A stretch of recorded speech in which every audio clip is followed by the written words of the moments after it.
I paid $120,000 for my daughter's wedding. I bought her a condo worth $450,000 completely furnished.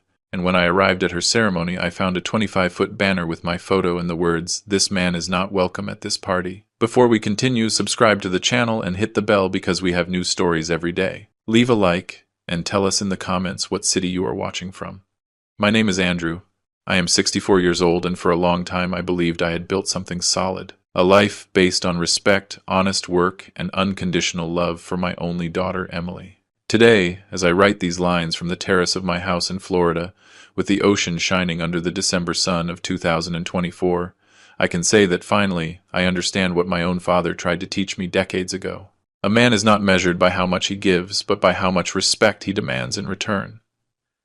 Everything started very differently. 14 years ago, in the fall of 2010, my wife Elizabeth lost a 2-year battle against cancer. Emily was barely 18 when we were left alone, just her and I, in that house that suddenly seemed too big and too silent. I remember the nights when we both tried to cook Elizabeth's recipes, crying over the pots while the rice burned. They were difficult years, but we faced them together. I became father and mother at the same time. I attended all her college presentations. I helped her with her final architecture projects. I celebrated every small triumph as if it were the most important thing in the world.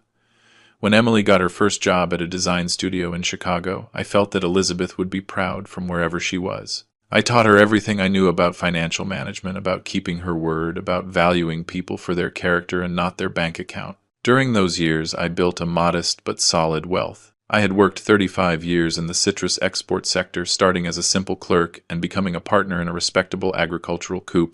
I retired at 62 with carefully invested savings, a paid-off house, and the peace of mind of someone who knows he did things right. I was not a millionaire, but I had enough to live with dignity, and I thought enough to help my daughter start her own family when the time came. That moment arrived in January 2024 when Emily appeared at my house with a radiant smile and an engagement ring on her finger. "Dad, Michael proposed to me," she said, hugging me with the same tenderness as always. Michael was her boyfriend of 2 years, a 35-year-old man who worked in digital marketing. He seemed polite, although I always noticed a certain coldness in his eyes when he looked at me as if he were calculating something I could not see. But Emily was happy, and that was the only thing that mattered to me. During dinner, we talked about wedding plans. She mentioned they wanted something intimate, simple, perhaps at a small vineyard. I listened attentively and then told them something that came directly from my heart. "Emily, you are the only thing I have in this world. Your mother would have wanted your wedding to be perfect. Let me take care of everything." My daughter's eyes filled with tears. Michael, for the first time, showed a wide smile. "Andrew, you do not have to do that," he said with a voice that pretended to be humble but sounded calculating. "Of course I do," I replied. "I will only get married once in this life, and I already did.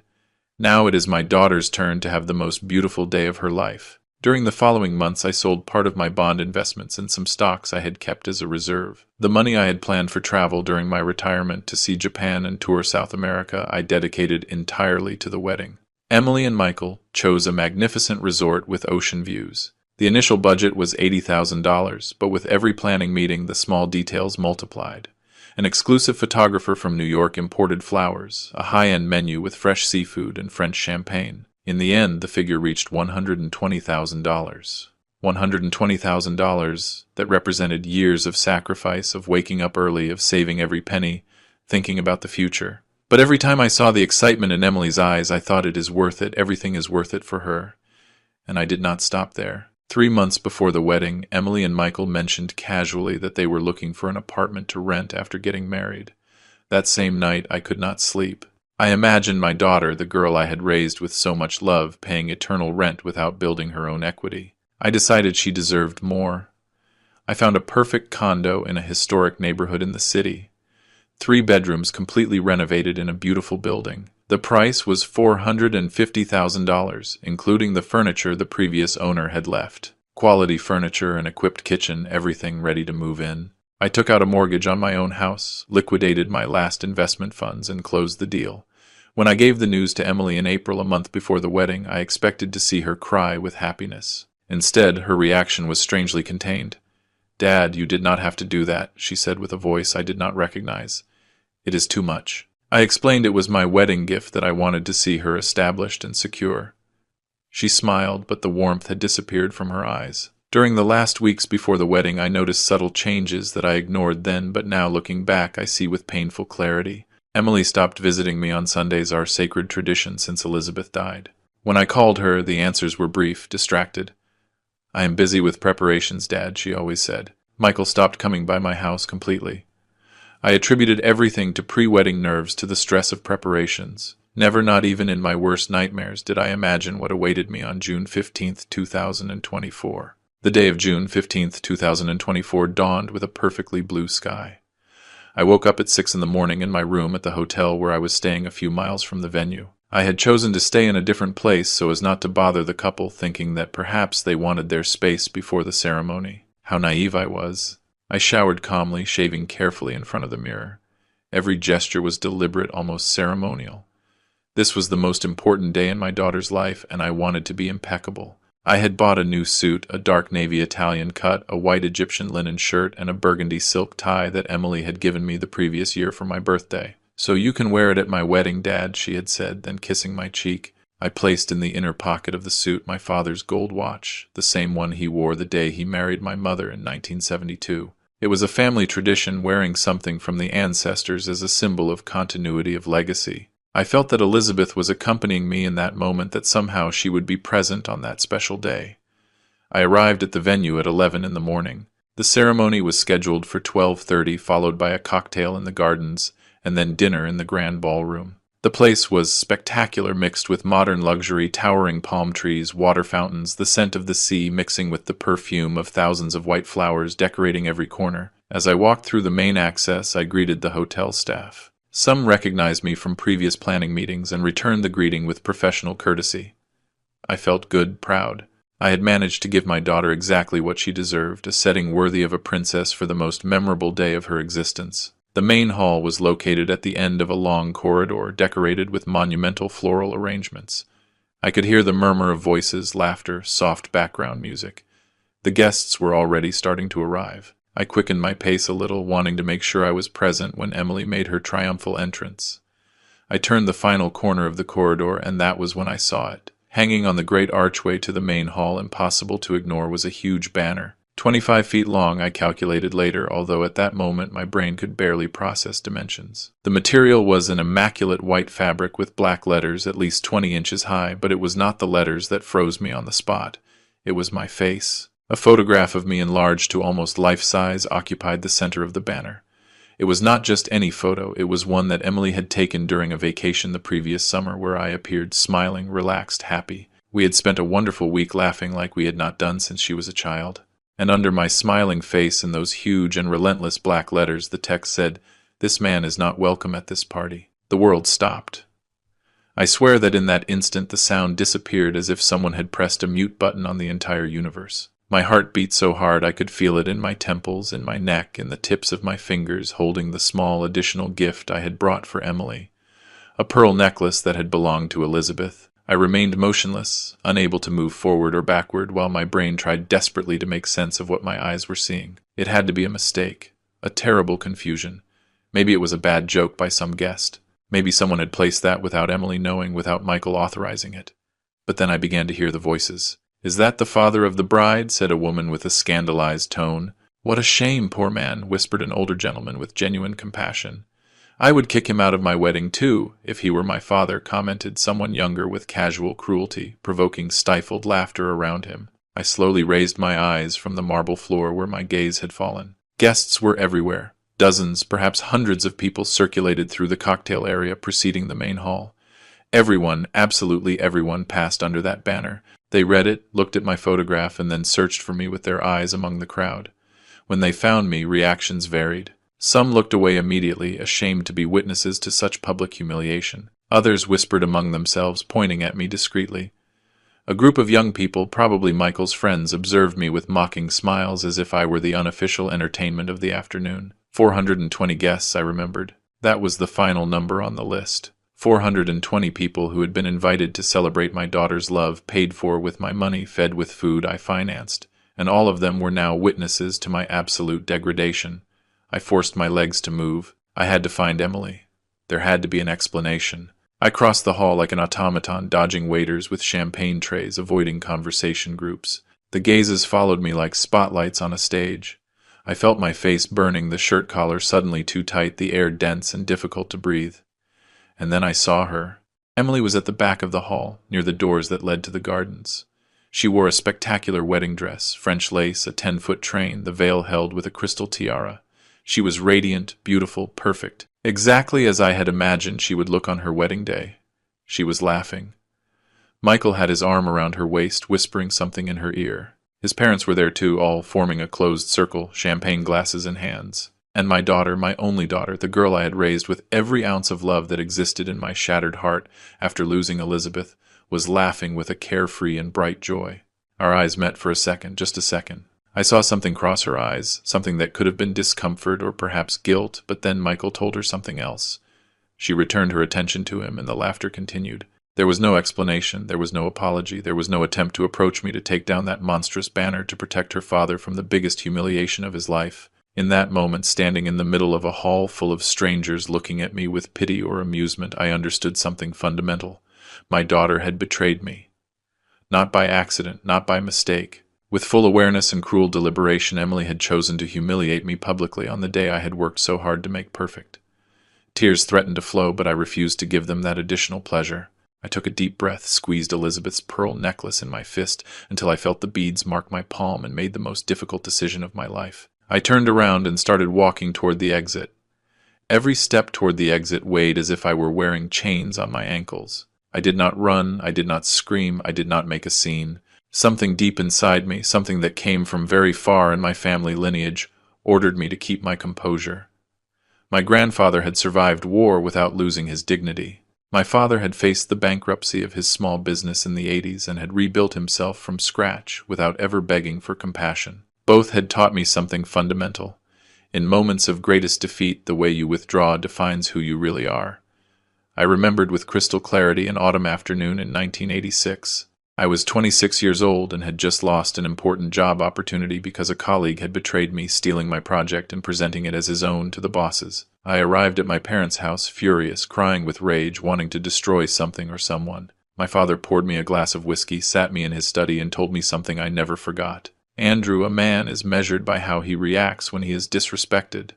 The weak explode and lose all credibility. The mediocre accept passively and become perpetual victims, but real men, my son, observe, learn, withdraw with elegance, and then act with intelligence when no one expects it. Those words resonated now in my head like cathedral bells. The corridor back seemed endless. The same floral arrangements that minutes before had seemed beautiful to me now looked obscene in their perfection, mocking my naivety. $700 for each of those gigantic arrangements. 18 distributed throughout the hotel. I had memorized every invoice, every expense, every dollar invested as acts of love. Now every flower was a mute witness to my stupidity. A young waiter tripped slightly on me, crossing my path, spilling a few drops of champagne on his tray. "Excuse me, sir," he muttered automatically. Then he recognized me, his eyes flying toward the banner visible at the end of the corridor. I saw pity settle on his face like a mask. I nodded and kept going. I did not need his compassion. I did not need anyone's. 3 older ladies, elegantly dressed, were grouped near an ornamental fountain.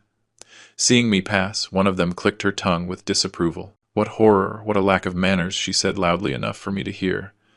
I could not distinguish if her comment was directed at my supposed unwanted presence or the act itself of humiliating me publicly. I did not care. I passed by them without stopping. A middle-aged man with a carefully trimmed mustache and impeccable gray suit stopped me, touching my arm gently. "Listen, I do not know what happened between you and your family, but this," he pointed vaguely toward the hall, "this is wrong. I am very sorry." His sincerity pierced me like a knife. For a dangerous second, I felt that the tears were going to defeat me. I swallowed hard, nodded briefly in gratitude, and walked away before my voice could betray me. I finally arrived at the main lobby of the hotel. The air conditioning hit my sweaty face, a thermal shock that returned some mental clarity to me. The reception staff watched me with poorly disguised curiosity. Surely the rumor had already run among them. Hotel workers always know everything that happens in their facilities. I imagined their conversations on break. "Did you see the wedding banner, the father of the bride?" Laughter, speculations, judgments. I stopped in front of the large glass doors that led outside. The midday sun shone with blinding intensity over the parking lot. My car was out there waiting for me. Freedom was a few yards away, but something kept me paralyzed on that threshold. What did it mean to cross that door? Did it mean giving up? Accepting that my daughter had the right to treat me like this?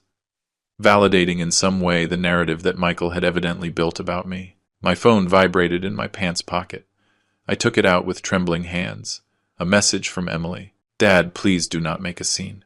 It is done. Just go quietly. I read those lines 3 times. Every word was an additional dagger. It is done. As if it were an unavoidable accident like the weather or an earthquake. Something that simply had happened without human will behind it. And the implied order, go quietly. Do not cause problems. Accept your humiliation as corresponds to your new role in this story. Something broke inside me in that instant. It was not my heart. That was already in pieces. It was something deeper, more structural. The image I had of myself as a loving father who sacrifices everything for his daughter disintegrated like burning paper, and in its place slowly began to emerge a different version of Andrew. An Andrew who understood that love does not mean allowing abuse, that generosity does not imply being a convenient fool, that forgiveness cannot come before genuine repentance, and above all that protecting your own dignity is not selfishness but survival. I put the phone away without answering. I raised my head. I squared my shoulders and pushed the glass doors. The heat wrapped around me like a hug. I walked toward my car with firm and measured steps. No rush, no drama. Just a 64-year-old man who had just learned the most expensive and painful lesson of his life. When I arrived at the vehicle before opening the door, I did something important. I took out Elizabeth's pearl necklace that I still clutched in my left hand. I observed it under the bright light. Small, perfect spheres cultivated for years in patient oysters, symbol of beauty born from suffering. I put it carefully in its velvet case. These pearls would not be for Emily. Never. I sat behind the wheel, closed the door, and remained motionless for several minutes. From there I could see the hotel entrance, elegant people coming and going, completely oblivious to the personal earthquake I had just experienced. The world kept turning with indifference. Life continued, and I would also continue, but never, ever in the same way. I started the engine and left the parking lot slowly. In the rearview mirror, the hotel became smaller and smaller. I did not know yet exactly what I would do, but an absolute certainty had installed itself in my mind, like molten iron. My daughter had chosen to humiliate me with $120,000 of my money and a $450,000 condo of my assets. Now I would choose the consequences. I arrived at my hotel around 2 in the afternoon. I do not remember the drive. My brain had entered a kind of autopilot, driving by instinct, while thousands of thoughts crowded my mind like waves in a storm. I parked the car in the underground garage, went up to my room, and locked the door. Only then, in the absolute privacy of those 4 white and anonymous walls, did I allow my body to collapse. I sat on the edge of the bed without even taking off my suit. My hands shook uncontrollably. I tried to undo my tie several times before managing it. That burgundy tie that Emily had given me, that I had chosen specifically for this day. I threw it to the other side of the room with more force than necessary. The phone kept vibrating. Messages, missed, calls, constant notifications. I took it out of my pocket and looked at the screen. 17 missed calls from Emily.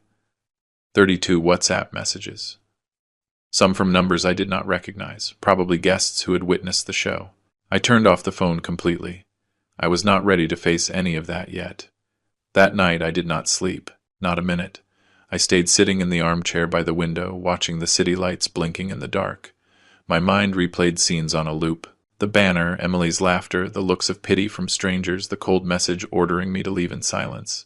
Every mental replay was like rubbing salt in an open wound, but something strange began to happen around 4 in the morning. The dull and paralyzing pain began to transform into something different, something colder, sharper, more useful.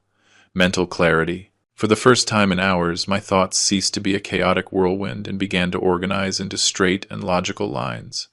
I turned on my laptop and opened my financial files. For the next 2 hours, I meticulously reviewed every document related to the wedding and the condo. Invoices, contracts, bank transfers, property deeds. Everything was perfectly ordered because I was a methodical man by nature. Every dollar spent had its receipt, its date, its justification, the most important thing, the deed to the condo. I studied it line by line. The purchase was in my name. I had planned to make the official transfer to Emily and Michael's name after the wedding as an additional surprise during the honeymoon. I wanted to hand them the keys along with the ownership documents as the ultimate gift. How convenient my planning nature turned out to be. At 6 in the morning on June 16th, I showered with ice-cold water, shaved again, and dressed in clean clothes. I made coffee in the small machine in the room and sat down with my notebook. I wrote a list with clear and firm handwriting. 1. Contact James, my lawyer. 2. Stop transfer of the condo. 3. Call Rose. 4. Review pending wedding payments. 5. Modify will and beneficiaries. At 7 o'clock in the morning, I dialed James's number. James had been my lawyer for the last 15 years, but more importantly, he was a friend from college. He answered on the third ring, his voice hoarse with sleep. "Andrew, what is wrong? Are you okay? James, I need you to listen to me carefully. I need your professional help immediately." My voice sounded strangely calm, as if it belonged to someone else. I told him everything, every humiliating detail. James listened without interrupting until I finished. The silence that followed lasted several seconds. "Son of a bitch," he murmured finally. James rarely cursed. "Excuse the language, but what kind of person does that?" And Emily aloud. "She participated actively," I corrected. "I saw her laughing, James. She was not a passive accomplice. She chose this." "Okay." I heard the noise of papers, a chair moving. James was already getting up, preparing to work. "The condo is still in your name, correct?" "Correct." "I have not transferred anything officially." "Perfect. Then legally it is yours, and you can do whatever you want with it." "What do you want to do?" The question floated in the air. What did I want to do? All night I had avoided formulating that answer explicitly, although my subconscious already knew it. I want to sell it as soon as possible, and I want Emily to know that she will receive nothing more from me, not now, not ever. "Andrew, I understand you are furious, and you have every right, but are you sure? She is your daughter. Maybe when things calm down, things will not calm down, James. This was not a mistake in a moment of tension. It was planned. That banner did not appear by magic. Someone designed it, had it made, placed it strategically, and Emily allowed it. No worse. She endorsed it." James sighed. "All right, give me a few hours to review the documents. I will call you at noon with options." After hanging up, I dialed Rose's number, my younger sister. Rose lived in Austin with her husband. She worked as a high school history teacher and was the only close family I had left. She had also been invited to the wedding, although she had told me weeks before that she could not attend due to work commitments. Now I was grateful she had not witnessed my humiliation. "Andrew, how was the wedding? Tell me everything." Her voice sounded cheerful, expectant. I could not speak immediately. My throat closed up. "Andrew, are you there? What happened?" I told her. This time my voice broke several times. Rose was the only person before whom I could allow myself certain vulnerability. She had known Emily since she was a baby, had seen her grow, had cried with me at Elizabeth's funeral. When I finished, I heard Rose crying on the other end of the line. "My God, Andrew! I cannot!" "How could she do that?" "Emily. Our Emily. I do not know who Emily is anymore," I admitted. Rose stayed silent for several moments, processing. Then her voice changed, acquiring a more serious tone. "Andrew, I have to tell you something. About 3 months ago, Emily called me.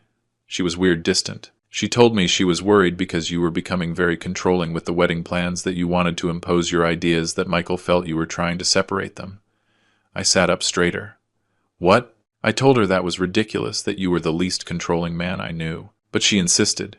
She said Michael had opened her eyes to certain toxic patterns of behavior.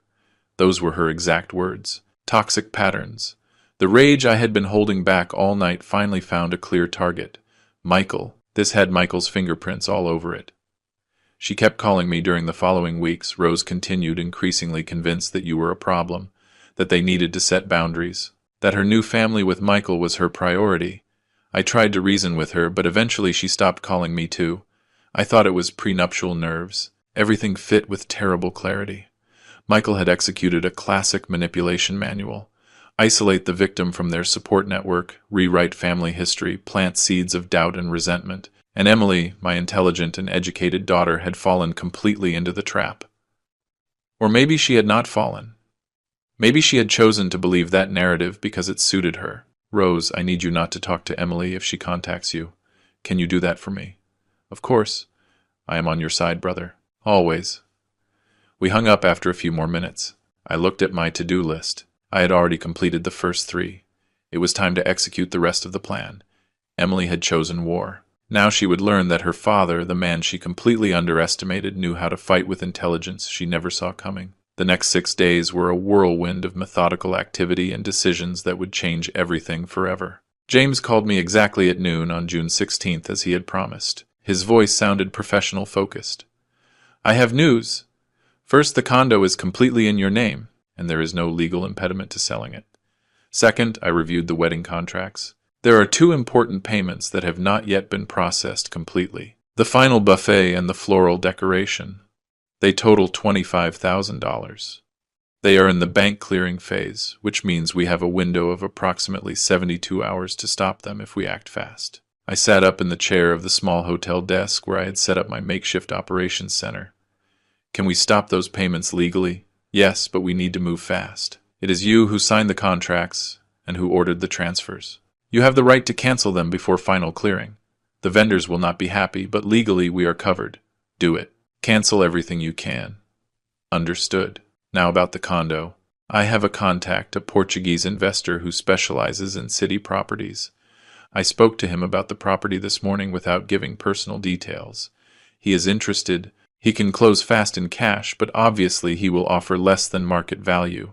How much less? He calculated $430,000. It is $20,000 less than what you paid, but the transaction could be completed in a week, max 10 days. $20,000 of loss. Money I had earned with years of sacrificed work, but the alternative was worse, giving that asset to a daughter who considered me so despicable she had publicly announced my rejection. I accept. Proceed with the sale. Andrew, once again, are you completely sure? There is no going back after this. I have never been more sure of anything in my life.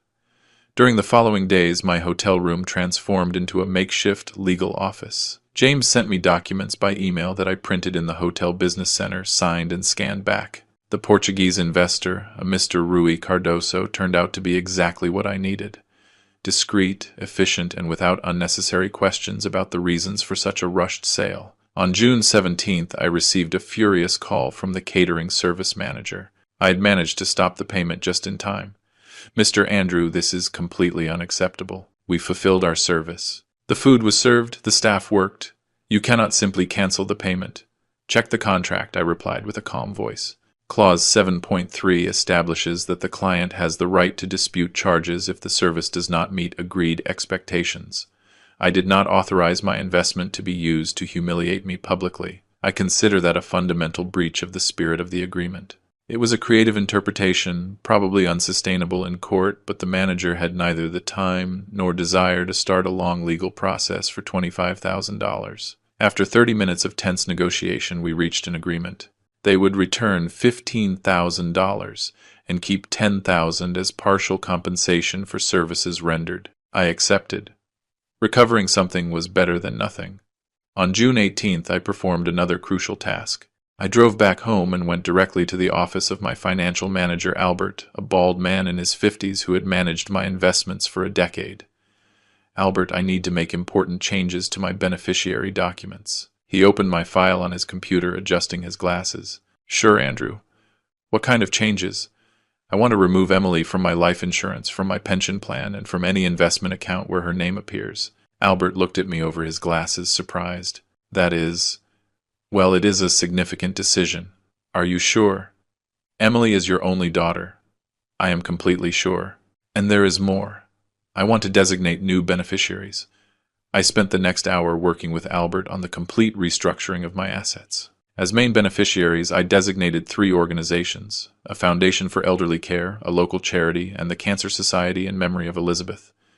These institutions will receive everything, not a dollar for Emily. Albert typed in silence for several minutes, printing forms that I signed methodically. When we finished, he handed me copies of all the documents. "Andrew, I do not know what happened between you and your daughter, but I am very sorry you had to make this decision." I did not respond. I did not need explanations or compassion. That same afternoon, I visited my notary, Mr. Thompson, a 70-year-old man with whom my family had worked for generations. His firm was in an old building with high ceilings and dark mahogany furniture. "Andrew, what a pleasant surprise. How can I help you?" "I need to modify my will." Mr. Thompson's smile faded slightly. Wills were serious matters, especially when the client arrived without notice with an iron expression on his face.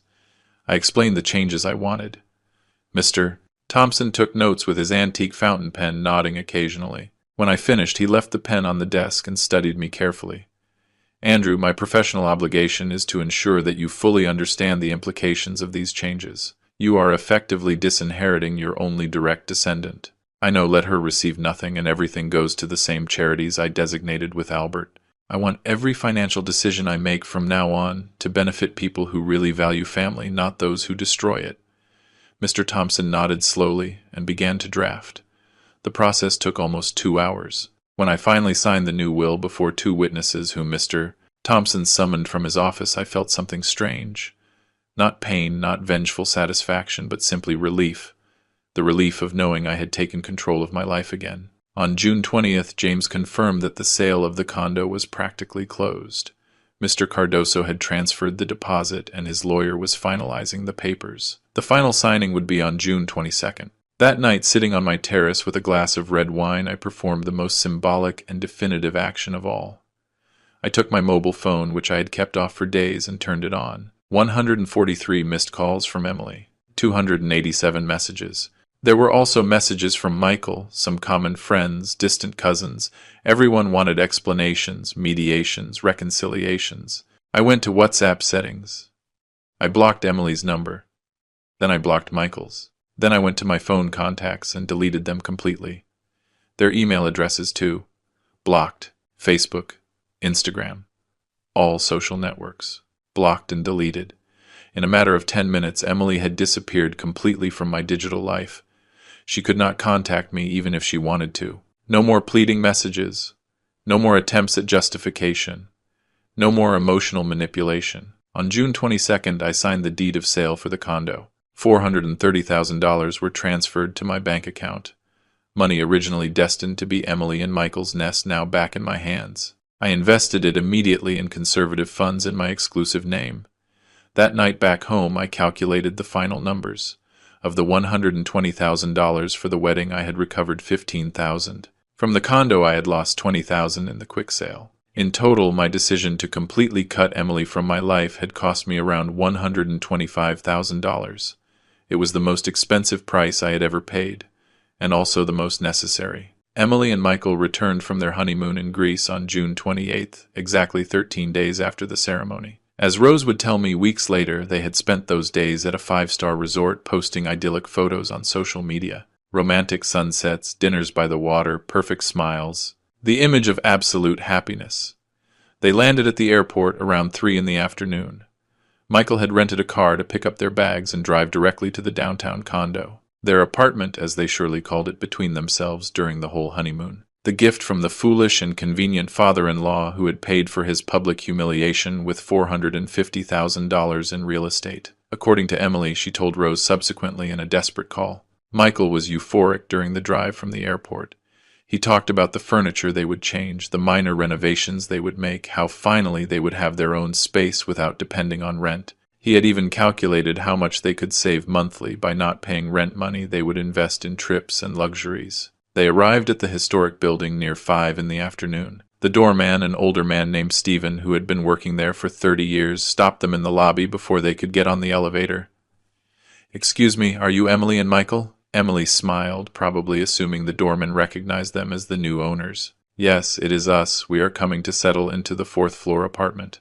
Stephen's expression became uncomfortable. "I am afraid there is a misunderstanding. That apartment no longer belongs to Mr. Andrew. It was sold 6 days ago. The new owners took possession yesterday." The silence that followed must have been deafening. Emily tried to process the words, surely thinking there was some administrative error, some confusion with the papers. "That is impossible," intervened Michael with a tense voice. "The apartment is ours, a wedding gift. There must be a mistake." "There is no mistake, young man. I myself helped the new owners with the move of some boxes yesterday. Mr. Cardoso and his wife, a very nice couple, have already changed the locks."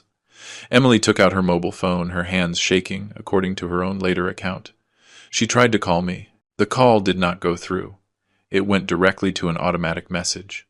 The number dialed is not available. She tried WhatsApp. Her message never showed the 2 blue checks of delivered. She was blocked. Call the damn lawyer who was supposed to manage the transfer once and for all, snapped Michael, his voice rising in volume in the elegant lobby. They called the lawyer they had hired to review the property documents, a certain Beatrice. The lawyer answered on the second ring, and Emily put on the speaker. Miss Beatrice, this is Emily. We are at the apartment, and they tell us it was sold. There must be a terrible mistake. An uncomfortable sigh on the other end of the line. Emily, I tried to contact you during the honeymoon, but you had your phone mostly off. Your father sold the apartment a week ago. The transaction was completely legal. The property was in his name. He had full right to sell, but it was our wedding gift. Emily's voice broke at that point. Verbal wedding gifts have no legal validity if there is no official transfer of ownership. I am very sorry, but there is nothing to be done. Your father acted within all his legal rights. Michael snatched the phone from Emily. This is fraud. We are going to sue. That old son of a bitch cannot do this. Mr. Michael, I suggest you moderate your language. And no, you cannot sue. You have no legal basis. If you wish to consult with another lawyer, you are in your right, but I tell you in advance that any competent colleague will tell you exactly the same. The lawyer hung up. Emily and Michael stood in the middle of the lobby with their suitcases full of memories from Greece, while the doorman Stephen watched them with a mix of pity and curiosity. They left the building in silence and got into the rental car. Once inside, according to what Emily narrated to Rose, between sobs, Michael exploded. He hit the steering wheel repeatedly, screaming obscenities. Then he turned to Emily with a fury she confessed never having seen before. How could you be so stupid? How did you let this happen? It was you who insisted on putting that banner. I said it was too much. There it was. The truth finally emerging under pressure. The banner had been Michael's idea, although Emily had agreed, probably with reluctance, possibly with doubts, but finally she had chosen loyalty to her new husband over respect for her father. What was it, a joke? Your father was supposed to understand it as a joke, Michael lied blatantly. But no, the sensitive old man had to get offended, and now we are left with nothing. $450,000, Michael. We just lost $450,000 for your damn joke. The argument escalated for almost an hour in that parked car. Michael blamed Emily for not handling her father better. Emily cried, defended, attacked. Michael revealed finally in his uncontrolled rage fragments of his true plan. Convincing Emily during the previous months that I was a controlling and toxic father had been strategic. The more distant she was from me, the more she would depend on him, and with the apartment in her shared name and access to my resources, he would have secured a comfortable financial future. What did you say? Emily looked at him with growing disbelief. Are you telling me that all this time you have been manipulating me? Michael tried to backtrack, soften, but the damage was done. The words had already come out. They ended that night in Michael's small rented apartment, barely 500 square feet, in a less prestigious neighborhood. The contrast with what they had lost was brutal. Low ceilings, old furniture walls with humidity. This was going to be their home, not the spacious condo with its high ceilings and luxury finishes. During the following days, Emily desperately tried to contact me through all possible means. Blocked calls, messages that never arrived, emails that bounced. Finally, she remembered Rose. She wrote dozens of messages to my sister, long paragraphs explaining, justifying, begging. Michael had manipulated her. The banner was a terrible mistake. Please, Rose, intercede, convince me to talk, fix this somehow. Rose consulted me before answering. I gave her permission to answer only once, with a message I dictated myself. Emily, you publicly humiliated the man who gave you absolutely everything, the man who raised you alone after losing his wife, the man who emptied his savings for your happiness. You did it in front of 420 people. Every action has its consequence. This is yours, do not contact me anymore. Rose told me that Emily called her crying hysterically after receiving that message, that she and Michael fought constantly, that her marriage barely started already showed deep and ugly cracks, that she was finally beginning to understand the magnitude of what she had lost. But it was already too late. The doors she had closed with that banner would remain closed. I had made sure of that. On July 5th, a Tuesday afternoon, I was in my study organizing documents when I heard a noise at the main entrance of my house. The unmistakable sound of a key turning in the lock, the door opening with that familiar squeak I had always promised to fix but never did. I got up immediately, my heart racing. Only 2 people in the world had keys to my house, me and Emily. She still kept hers from the years she lived here, from the thousands of times she came in and out freely when this house was both hers and mine. I left the study and saw her standing in the hall. Emily wore jeans and a simple t-shirt, her hair tied in a messy ponytail, no makeup, eyes swollen and red from crying so much. She had lost weight, her cheeks looked more sunken. The contrast with the radiant bride of 3 weeks ago was devastating. "Hi, Dad," she said with a small voice, almost childlike. I did not respond. I remained motionless 10 feet away, observing her with the same coldness with which I would study a stranger who had invaded my property. "I needed to see you. You do not answer my calls, my messages. I did not know what else to do. So you decided to break into my house without permission. I have a key. I have always had a key." Her voice broke slightly.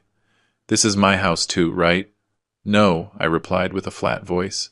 "This was your house. It is not anymore." Emily took a step forward, tears starting to roll down her cheeks. "Dad, please, I need to explain. It was a terrible mistake. Michael convinced me it would be funny, a kind of inside joke. I never wanted funny."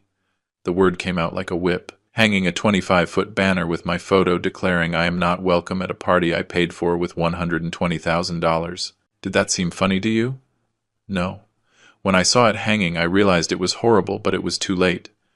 Michael said if we took it down, it would be worse, that we would draw more attention. I did not know what to do. I walked to my desk in the living room and took out a folder I had prepared precisely for this moment. Rose had sent me the photographs she took during the ceremony, documenting everything. Images she captured, thinking they would be happy memories that ended up being evidence of my humiliation.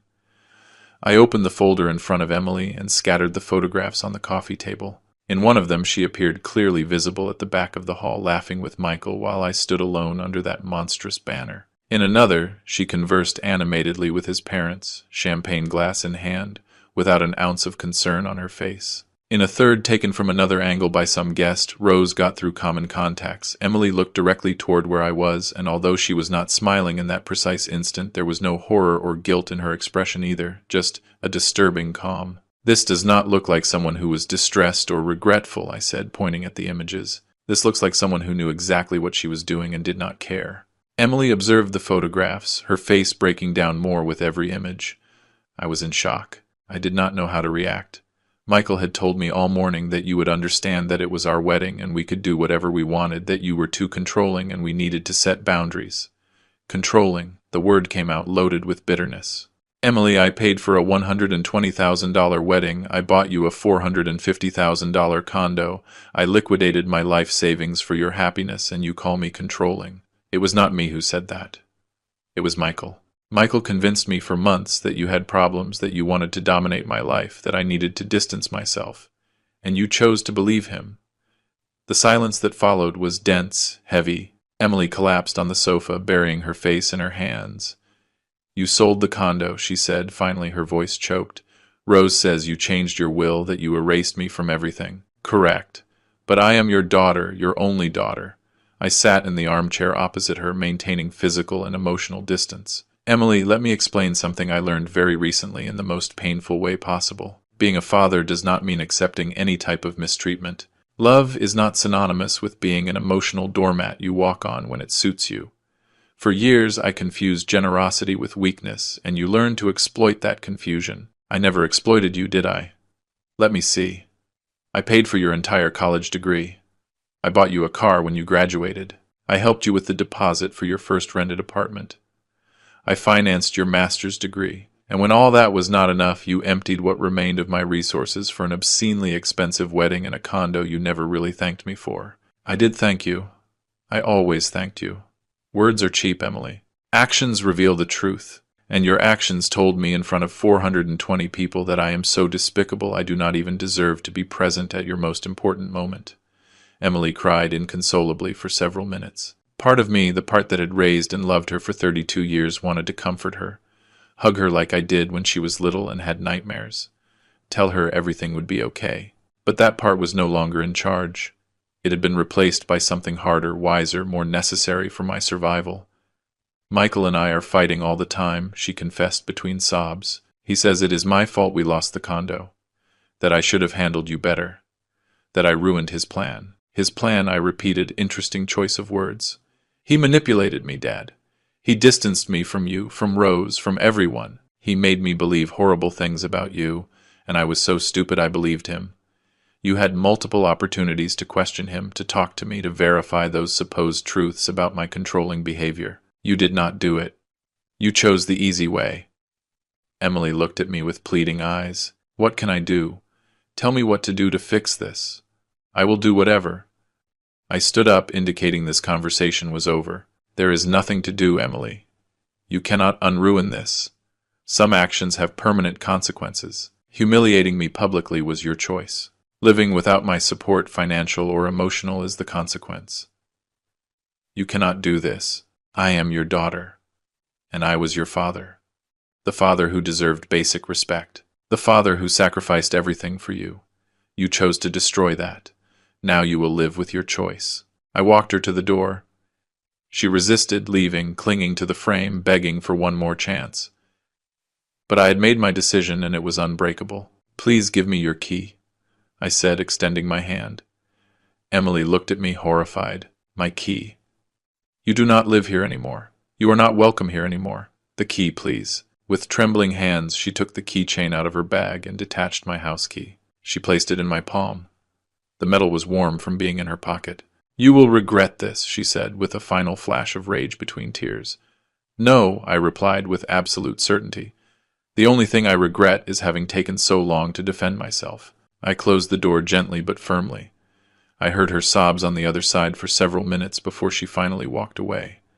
The next day I hired a locksmith to change all the locks in the house. August arrived with scorching heat, typical of Florida summers, but for me it represented something completely different. The first month in decades where I lived exclusively for myself. For years, every decision I took passed through a mental filter. How will this affect Emily? Will she need my financial support? Should I save this money for her future? That filter had disappeared completely. The $430,000 from the sold condo, plus the $15,000 recovered from the wedding, rested in my bank account as symbols of a freedom I had not experienced since my 20s. On August 3rd, I boarded a flight to Italy.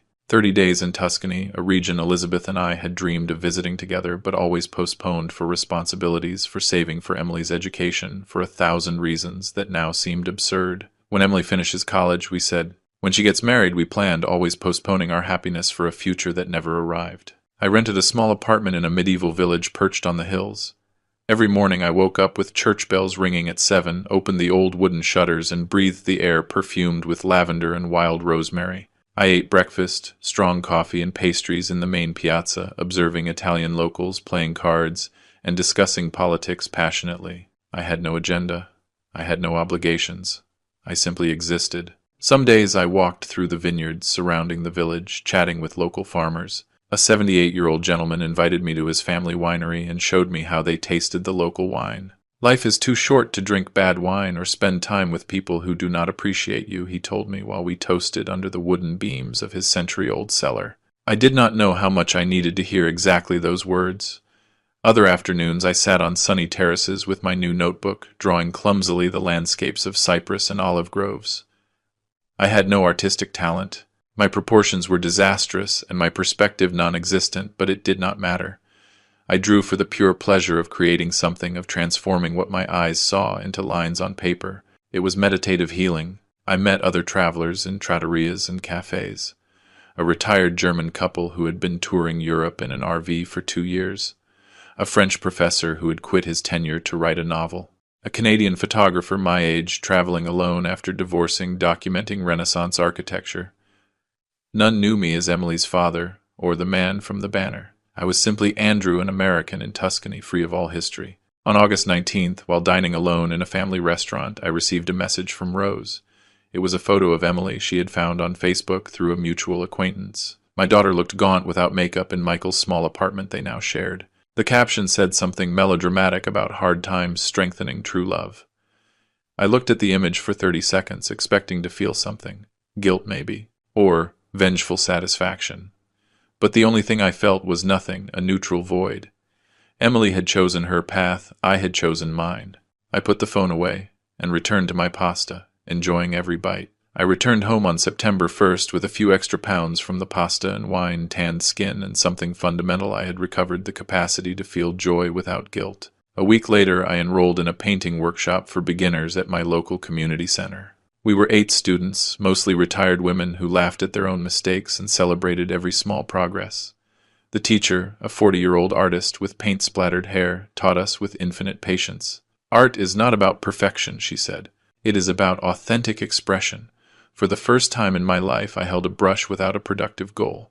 I did not paint to sell, to impress, or to achieve something. I painted because I liked mixing colors, because I enjoyed seeing how the white of the canvas transformed into clumsy but honest landscapes. I also began volunteering at a local association helping young people from disadvantaged neighborhoods develop business ideas. 2 afternoons a week, I shared my 35 years of experience in the business sector with 20-year-old kids who had ambition but lacked guidance. I taught them about basic financial management, about the importance of clear contracts, about how to negotiate with suppliers. A 23-year-old guy named David who wanted to open a mobile repair shop reminded me a bit of myself at that age. Hungry for opportunities, scared of failing, I helped him prepare his business plan. I connected him with a couple of useful contacts. When he finally opened his small shop in October, he invited me to the grand opening. Seeing his pride, his genuine gratitude filled me with a satisfaction that no amount of money invested in Emily ever gave me. Rose came to visit me a weekend in September. We sat on my terrace with a bottle of wine watching the sunset. "Andrew, I have to tell you something." She began with a serious tone. "I have never seen you like this." "Like what?" "Happy. Really happy. Not even when Elizabeth was alive, because then you were always worried about being a good provider. Nor when Emily was little, because you lived for her. Now finally you live for you." She was right. For 64 years I had defined my worth by how much I could give to others, how much I could sacrifice, how much I could endure. Emily's betrayal, ironically, had freed me from that self-imposed prison.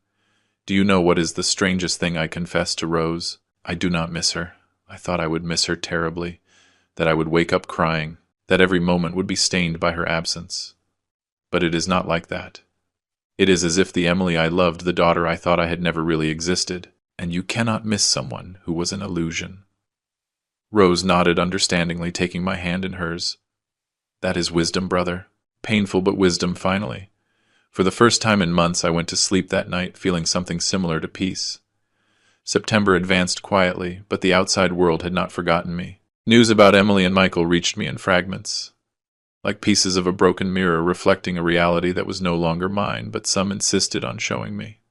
The first uncomfortable call arrived on September 14th. It was my cousin Leonore, a 60-year-old woman whom I had not seen for 3 years, but who suddenly had an urgency to contact me. Her voice oozed that fake concern typical of those who enjoy others' drama. "Andrew, dear, I heard about Emily. What a terrible situation for everyone. But, well, you know how weddings are.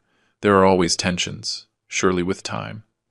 Leonore, I appreciate your call, but there is nothing to discuss. But poor Emily is having a very hard time. I saw her last week at the supermarket, and she looked gaunt. And that boy Michael does not give me a good vibe. I think she needs her father now more than ever. Emily had her father available for 32 years.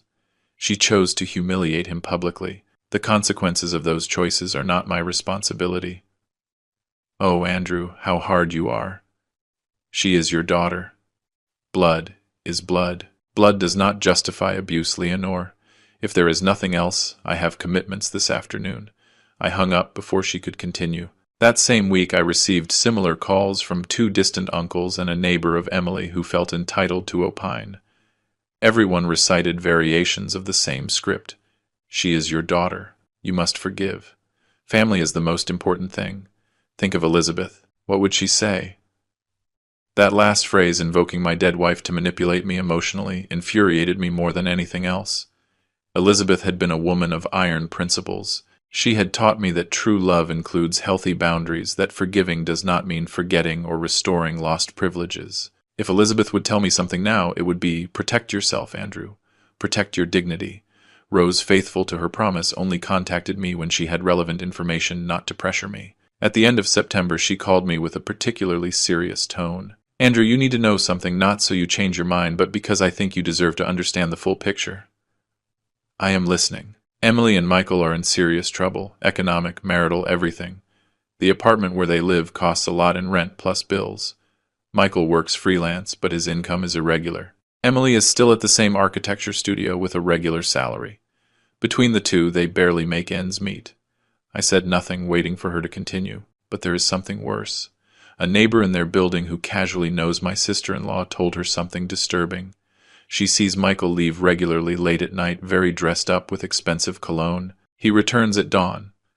Last week she saw him entering a hotel downtown with a brunette woman who was definitely not Emily. I felt a twinge, not of pain for Emily, but of contained rage toward Michael. That manipulator had not only orchestrated my humiliation, but now betrayed my daughter in the most predictable and miserable way. Does Emily know? Does she suspect? Another neighbor told me she hears them fighting violently at all hours. Screams, slamming doors, Michael blaming Emily for everything.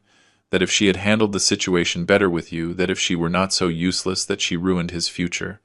It is clear verbal abuse. And what does Emily do about it? For now, nothing. I think she is paralyzed between the pride of not admitting she was wrong with you and the fear of being completely alone if she leaves Michael. It is a trap of her own creation. That night I could not sleep well, but not for the reasons some would expect. I did not want to run to rescue Emily. What I felt was a kind of philosophical sadness for the price we pay for our bad decisions. She had chosen Michael over me. She had chosen to believe convenient lies over uncomfortable truths. Now she was reaping exactly what she had sown. On October 3rd, I received an unexpected visit at my painting class. I was focused on a landscape of orange trees when my teacher approached discreetly. "Andrew, there is a woman at the reception who insists on seeing you. She says it is urgent." I went out to the hall and found Linda, Michael's mother. A 62-year-old lady, elegantly dressed, looking at me with a mix of disdain and nervousness. "Mr. Andrew, we need to talk about your daughter and my son. We have nothing to talk about, Mrs. Linda. My son says you caused all this, that your possessive and controlling attitude led Emily to take extreme measures at the wedding." I stared at her without blinking. "Your son is a professional manipulator who isolated my daughter from her family. He convinced her to humiliate me publicly to ensure she had no one but him. And now he mistreats her verbally and emotionally, while probably cheating on her with other women. If you came here looking for me to rescue that situation, you got the wrong person." Linda paled. "How dare you speak like that about my son?" "I dare because it is the truth. And if you really care about your son, I would suggest you confront him about his behavior instead of looking for convenient culprits. Now, if you excuse me, I have a painting class to finish." I turned around and returned to the workshop, leaving her standing in the hall. Rose called me that same night laughing. Linda just posted on Facebook a cryptic message about bitter men destroying happy families. Several mutual acquaintances have asked me what is happening. Let her post whatever she wants. The truth always emerges eventually. "Andrew, I am proud of you. I know this is not easy, but you are doing the right thing. Teaching consequences is the greatest act of love a father can perform." Those words resonated deeply. All my life I had confused loving with giving in, with sacrificing with accepting. Finally I understood that the deepest love sometimes requires saying no, setting boundaries, letting people face the result of their actions. Emily was learning a lesson that I painfully had denied her for 32 years by protecting her from every consequence, by solving all her problems, by financing all her dreams without demanding responsibility in return. If I gave in now, if I ran to rescue her, I would only teach her that she can trample me when it suits her and still count on my support. That was not wisdom, it was complicity in my own destruction. So I stood firm, living my rebuilt life, while somewhere in the city my daughter finally faced the real weight of her decisions. On November 12, 2024, a large manila envelope arrived in my mailbox with no return address, only my name written in Emily's handwriting. A calligraphy I had seen evolve from her first childish strokes to elegant adult writing. I would recognize that handwriting anywhere in the world. I did not open it immediately. The envelope remained on my desk for 3 days, watching me like a silent witness while I painted red, lived my rebuilt life. Part of me did not want to know what it contained. I had already made peace with my decision. I had found balance and purpose. Opening that envelope meant risking that hard-earned peace. But human curiosity is powerful. On November 15th, a rainy Sunday morning, I made coffee, sat in my favorite armchair by the window, and finally tore the envelope. Inside were 8 handwritten pages. They began with 2 simple words. "Dear Dad." I am not going to transcribe the whole letter. It would be too long and painful. But the essential points were these. Emily acknowledged without excuses or justifications that the banner had been an unforgivable cruelty. She admitted that although Michael had proposed it as a declaration of independence, she had agreed consciously. She wrote with brutal honesty that for months she had chosen to believe Michael's narrative about me because it was more comfortable than confronting her own financial and emotional dependence. I convinced myself you were controlling because that justified taking your money while pushing you away from my life, she wrote. It is easier to see a generous father as manipulative than to admit you are an ungrateful daughter. That phrase stopped me. I had to put the letter down for several minutes, breathing deeply, processing that brutal admission. She continued, describing the last months with Michael. The constant fights, the poisonous reproaches, how he blamed her obsessively for losing the condo and ruining his plan. Emily wrote that she began to suspect infidelities in August, when she found compromising messages on Michael's phone he left forgotten in the bathroom. I did not want to believe what I saw, she confessed in the letter. Just like I did not want to believe he was manipulating me about you. I have a terrible pattern of denying uncomfortable realities until they explode in my face. During September, she hired a private detective with her own savings. The man handed her a devastating report accompanied by photographs. Michael had maintained simultaneous relationships with at least 3 different women during the last 6 months.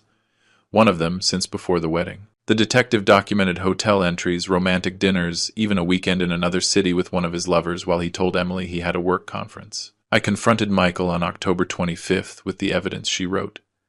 He did not even try to deny it. He laughed, Dad. He laughed and told me, what did I expect, that a woman who betrays her own father obviously does not deserve loyalty. He said he had used me to access your money, and since that failed, I was no longer useful to him. I read that part 3 times. Michael had finally revealed his true nature with crystal cruelty, and Emily, for the first time, had seen him without the filters of denial. I am in the process of divorce, continued the letter. Do not worry, I am not going to ask you for money for lawyers or anything. I hired a lawyer with the emergency fund I have. Michael and I do not share significant assets, so it will be relatively simple. I am also not going to ask you to receive me back in your life. I do not deserve that. The next 2 pages were an extensive and detailed apology. Not the superficial kind, forgive me if I offended you, but a complete acceptance of responsibility. Emily listed every specific decision she took, every moment she chose to believe Michael over her own experience, every red flag she deliberately ignored. I know I destroyed something irreparable, she wrote toward the end. I do not ask for forgiveness because I do not believe I deserve it. I also do not ask for a second chance because I understand there is no way to repair what I did. I just want you to know that I finally understand the magnitude of my betrayal, and that if I could turn back time, I would give anything to never have hung that banner, to never have listened to Michael, to have defended the father who gave me absolutely everything. The letter ended with a particularly moving note. I found among my things Mom's pearl necklace you planned to give me on the wedding day. Rose told me you carried it with you that day. I cannot imagine the pain you felt leaving there with that gift undelivered. Mom would be ashamed of me. I am ashamed of me. I do not expect your answer. I just needed you to know that I finally opened my eyes, although it came too late. I love you, Dad. I have always loved you, even when I acted like I did not. Emily. I finished reading with silent tears rolling down my cheeks. They were not tears of joy or immediate reconciliation. They were tears of mourning for what we could have been, for the lost years, for the destroyed relationship. I reread the letter that same afternoon, and again before sleeping. During the following days, I read it at least 10 times, looking between the lines for any trace of manipulation, of disguised excuses, of subtle attempts to get financial support. I found nothing of that. The letter was brutally honest, painfully self-aware. Emily had written from a place of genuine repentance, not from the desperation of needing rescue. That made it harder to process. If it had been a manipulative letter, I could have dismissed it easily. But this was different. This was a daughter who had finally matured, who had learned the hardest lesson, who had paid a terrible price for her mistakes. Rose called me a few days later. Emily told me she sent you a letter. Did you receive it? Yes. And what are you going to do? That was the question, right? What would I do? Call her immediately and start a reconciliation process. Ignore the letter completely. Something in between. I do not know yet, I admitted honestly. The letter is sincere, painfully sincere. But words are easy, Rose. What matters are actions sustained over time. Anyone can write a nice apology in a moment of crisis. It is true, agreed Rose, but it is also true that Emily is really changing. I have seen her. She left Michael, she is in therapy working hard to support herself alone. She is not looking for you to rescue her, she is trying to become someone who someday deserves your forgiveness. Someday, I repeated. That is the key word. Not today, not tomorrow. Someday, if she demonstrates with facts for months, perhaps years, that she really changed, then will you leave the door open? Ajar, I corrected. Very slightly ajar, but she will have to do all the work to open it completely. I already did my part for 32 years. I kept the letter in a drawer of my desk. I did not answer it. I was not ready for that yet, but I did not destroy it either. December arrived with that particular golden light of winter, soft and melancholic. Exactly 6 months have passed since that June 15th that divided my life into a before and after. 6 months that feel simultaneously like an eternity and like a blink. This morning, while drinking coffee on my terrace, observing the ocean shine under the winter sun, I made a mental inventory of everything that had changed. Not only in my external circumstances, but fundamentally in who I am as a man. The Andrew who entered that hotel dressed in his best suit, carrying hopes and expensive gifts, no longer exists. He was a man who defined his worth by how much he could give, how much he could sacrifice, how much he could endure in silence. A man who confused generosity with weakness and love with complicity in his own destruction. The Andrew who writes these reflections today is fundamentally different.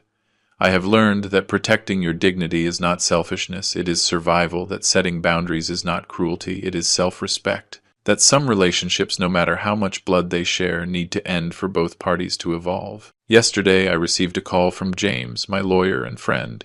He wanted to update me on a minor tax issue, but at the end of the conversation he told me something that stayed resonating in my mind. Andrew, we have been working together 15 years. I knew you as a competent man, but always worried, always sacrificing.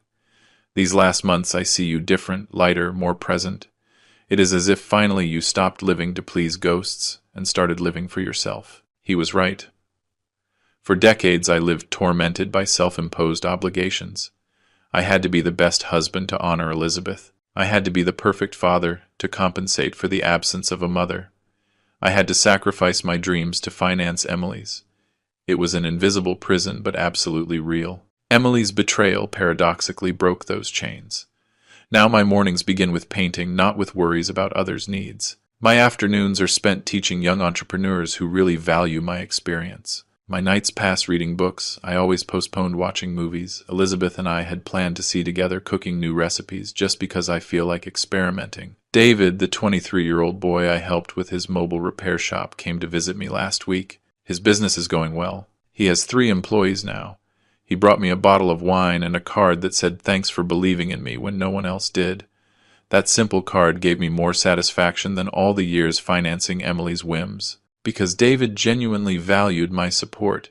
He did not take it for granted. He did not humiliate me publicly after receiving my help. Regarding Emily, I maintained my position. The November letter remains kept in my desk. I have reread it occasionally, looking for signs of genuine change versus sophisticated manipulation. So far it seems authentic. But words are easy promises. What interests me are actions sustained over time. Rose keeps me informed discreetly. Emily finalized her divorce from Michael the first week of December. She lives alone in a small studio on the outskirts of the city. She works long hours, attends therapy weekly. She has not asked for money. She has not tried to contact me directly. She respects the boundaries I set. She is trying to become someone different, Rose told me the day before yesterday. I do not know if she will achieve it, but at least she is trying genuinely. I appreciate the effort. I recognize the growth. But I am not ready to fully reopen that door. Perhaps I never will be, and I have made peace with that possibility. I have learned something crucial about forgiveness. It is not a switch you turn off or on. It is a long process that requires not only repentance from the offender, but also deep healing from the one who was hurt. And more importantly, forgiveness does not mean automatic restoration of privileges, trust, or access to your life. I can forgive Emily eventually for what she did. I can reach a point where I do not feel pain remembering that banner, but that does not mean I will be her source of financial support again, her emotional safety net, the father who drops everything for her without expecting basic respect in return. If someday, after years of consistently demonstrated change, Emily and I rebuild some kind of relationship, it will be completely different. It will be a relationship between adults with clear boundaries, mutual respect, and real consequences for destructive behaviors. I will never again be the father who sacrifices infinitely while his daughter takes everything as an acquired right. This morning, while observing the sunrise from my terrace, I felt something I had not experienced in years. Gratitude for my life exactly as it is now. Not for what it could be if Emily returned. Not for what it was before the betrayal, but for this present moment with all its imperfections and its beautiful simplicity. I am 64 years old. Statistically, I have perhaps 20 good years of life left, maybe 25 if genetics favor me. I do not plan to waste a single one of those years living to please people who do not respect me. Not a single one waiting for apologies that perhaps never arrive with the depth they deserve. Not a single one being an emotional hostage of an adult daughter who must learn to support herself. My message for anyone reading this story is simple but powerful. Your dignity is not negotiable. True love includes healthy boundaries, and sometimes the most loving act you can do, both for yourself and for the other person, is to walk away and allow natural consequences to teach what words never could. Emily had a father who loved her unconditionally for 32 years. Now she has to learn to live without that resource exactly as a consequence of her decisions. And I have to learn to live for myself, rebuilding an identity I never had before, that of a complete man without the need to sacrifice for others to feel value. I look toward the future with serenity. There are trips I plan to take, paintings I want to create, young people who need mentorship books I hope to read. There is a whole life waiting for me, and for the first time in decades, that life belongs completely to me. The 25-foot banner that declared I was not welcome ended up being a strange blessing in disguise. It forced me to wake up, to defend myself, to reclaim my dignity. It freed me from a toxic dynamic that I myself had allowed to perpetuate for years. So today, 6 months after the worst humiliation of my life, I feel freer, more alive, and more at peace than ever. And that, curiously, is the best revenge possible. Living well. If you liked this story, hit like on the video, subscribe to the channel, and share your thoughts in the comments. To hear the next story, click on the box on the left. Thanks for watching.